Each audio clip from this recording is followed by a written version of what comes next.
शुभ प्रभात। कुछ लोग बड़े होते हैं और कुछ लोग सामान्य रह जाते हैं।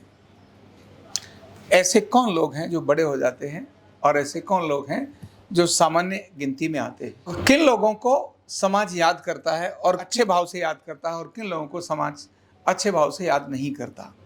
ऐसी कुछ घटनाएं हमारे साथ रूटीन में घटती रहती हैं जो हमको सामान्य से असामान्य बना देती हैं, यानी सामान्य से व्यक्ति से असाधारण व्यक्ति बना देती हैं। और उनमें से महत्वपूर्ण कड़ी है कि जो व्यक्ति अपने लिए सोचता है, सोचना चाहिए, सोचना ही चाहिए, लेकिन जब परिवार की बारी आए तो अपने को महत्व न देकर परिवार को महत्व दे दे। फिर परिवार के बारे में सोचना ही चाहिए, पूरा महत्व देना चाहिए, लेकिन जब समाज की बारी आए तो परिवार को महत्व न देकर समाज को महत्व दे दे। समाज के हित में अगर परिवार का हित है और लेकिन समाज का अहित है और परिवार का हित है, ऐसा करने पर व्यक्ति अगर परिवार को फोकस कर जाता है तो वो फिर नीचे की तरफ आएगा, समाज की तरफ नहीं जाएगा। और जब देश का हित हो और समाज का हित हो, जैसे मैं किसी समाज से संबंधित हूं लेकिन मेरे देश का हित उसमें है, तो मैं समाज से उठकर देश के लिए जब सोचने लगूं, तब देश के हित की बात करूं, तब फिर निश्चित ही प्रगति की तरफ होता चला जाता है। लेकिन सामान्यतः ऐसा होता नहीं है। होता क्या है, व्यक्ति को जब भी ऐसे स्टेप्स लेने पड़ते हैं तो उसको किसी न किसी के विरोध में जाना पड़ता है। कुछ गलत चीजें हो रही हैं, उसी कारण तो विरोध करेगा, या कुछ अच्छा कर रहा है तो उसमें कुछ गलत प्रकार के तत्व आएंगे, उनका भी तो विरोध करेगा। और जब भी उसको विरोध आता है तो वो सामान्यतः व्यक्ति पर्सनल ले लेता है। कहीं कुछ गड़बड़ी हो रही है तो इसको कहा, उसको कहा, फिर कहता है मैं क्यों बोलूं, मैं क्यों किसी का बुरा बन जाऊं।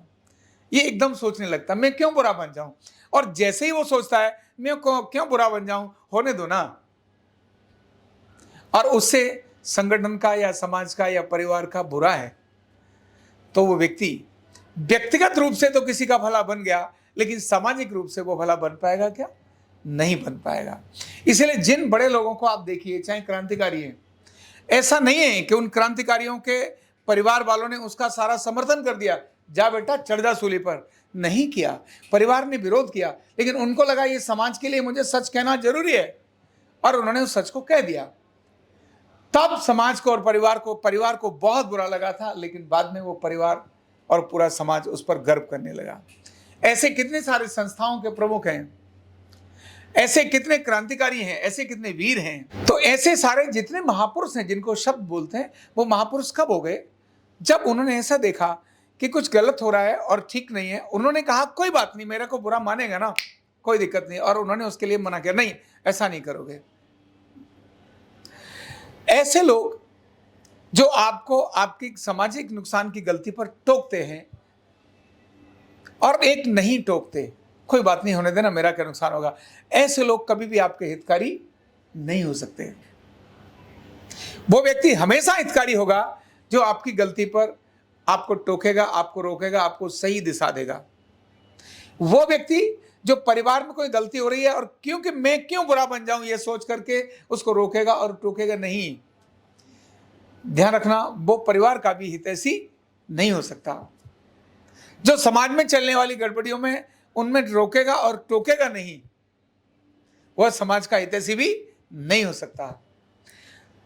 ऑर्गेनाइजेशन का हितैषी भी वो बिल्कुल नहीं हो सकता जो ऑर्गेनाइजेशन में चलने वाली गड़बड़ियों को ठीक करने की तरफ नहीं सोचता। जो भी व्यक्ति सकारात्मक और सही दिशा में लेके जाता है, ध्यान रखना, वह व्यक्ति आपका परम हितैषी है। जो आपकी गलतियों पर आपको टोकता है बिना इसकी चिंता किए हुए कि कौन बुरा मानेगा और कौन अच्छा मानेगा, क्योंकि एक बार उसने अगर सोच लिया यार बुरा ना मान जाए कहीं, ये सोच लिया, तो उस समय तो आपका भला बन गया। लेकिन जैसे कहानी है ना कि एक माँ बच्चा गलती करके आता था, चोरी करके लाता था, और माँ कहती थी अरे बेटा कोई बात नहीं, लिया है, आज भी लिया है, कोई बात नहीं, टोका नहीं उसने।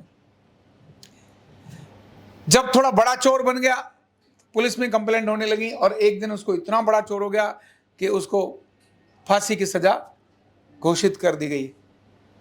तो कहानी है कि जब उस लड़के से पूछा तेरी अंतिम इच्छा क्या है, तो उसने कहा कि मेरी माँ को मुझे मिला दो, बस इतना ही है।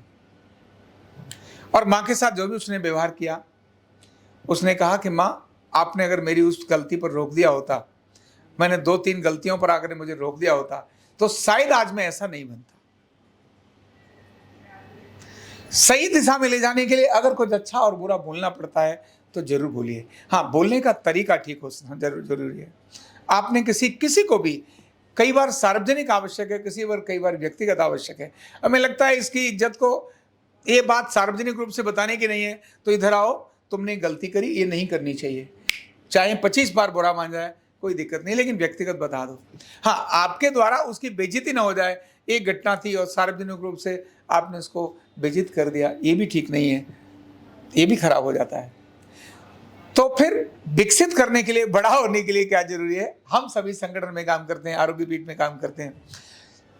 अगर कहीं किसी की कमी है तो उसको व्यक्तिगत बताएं। आरोग्य पीठ वाले व्यक्ति, कहीं की व्यक्ति की गलती, तो ये ना सोचें कहीं ये मेरे से बुरा मान जाएगा, ये मेरे को क्या होगा। क्योंकि अगर आपका बुरा मान भी गया तो क्या हुआ, और आपका भला मान भी गया तो क्या हुआ। अगर वो गलत है तो आज नहीं तो कल वो आगे विकसित नहीं होगा। आज क्योंकि जो गलती कर रहा है वो तो करेगा, और आपने उसको अनदेखा कर दिया तो आपका दोस्त नहीं हो सकता जो आपका ऊपर देखने वाला व्यक्ति है। तो हमेशा ये ध्यान रखिए, अपना व्यक्तिगत मत मानिए। अगर कहीं किसी की कमजोरी है तो उसको सुधारिए, और एक शब्द ध्यान रखिए, कमजोरी है उसको संभालिए, सुधारिए और संभालिए। अच्छाई है उसको उछालिए। अच्छी बातों को बताइए, खराब बातों को संभालिए, व्यक्तिगत रूप से बात करिए और आगे बढ़िए। बहुत बहुत धन्यवाद। न्यूरोथेरेपी का कंप्लीट कोर्स सीखने के लिए जुड़िए हमारे ऑनलाइन ट्रेनिंग प्रोग्राम से और जानिए करीब 100 बीमारियों का इलाज बिना दवा और बिना मशीन के। इस न्यूरोथेरेपी ऑनलाइन ट्रेनिंग प्रोग्राम से आप घर बैठे बन सकते हैं गवर्नमेंट सर्टिफाइड न्यूरोथेरेपिस्ट। रजिस्ट्रेशन के लिए नीचे दिए गए नंबर पर अभी कॉल करें। और हाँ, हमारे वीडियो को लाइक करना, शेयर करना और चैनल को सब्सक्राइब करना बिल्कुल भी ना भूलें। धन्यवाद।